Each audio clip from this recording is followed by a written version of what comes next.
Nĩ gavana wa kaunti ya Tharaka Nithi Muthomi Njuki agitongoria mihango ya kuhe njanjo mahiũ nĩguo kumagirĩrĩria na mũrimũ wa mũrirũ.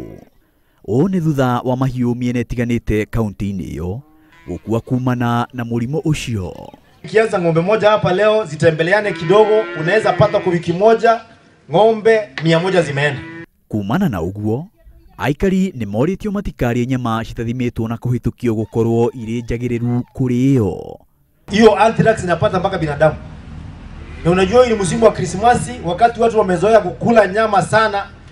Saa ingine wanasema hii kamburi hii, ukiangalia hii mbuzi vile inakaa haiwezi kuwa mgonjwa. Kwa hivyo tusikule mbuzi au ng'ombe ile ambaye yapimwa.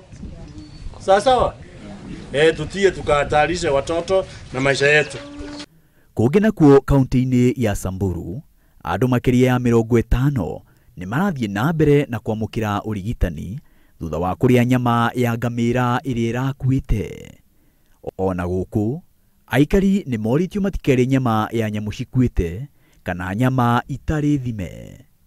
Kwa hivyo ningehimiza watu wajiepushe na kula nyama ambayo imekufa, na wahimize sana umuhimu wa kula nyama ambayo imekaguliwa na kuthibitishwa kwamba ni safi kwa matumizi ya binadamu. Lakini wanyama wa mizoga ambayo imekufa kwa sababu ya magonjwa ambayo hawayajui ni yapi, waachane nayo kabisa. Maina wa Wairigi, Inooro TV.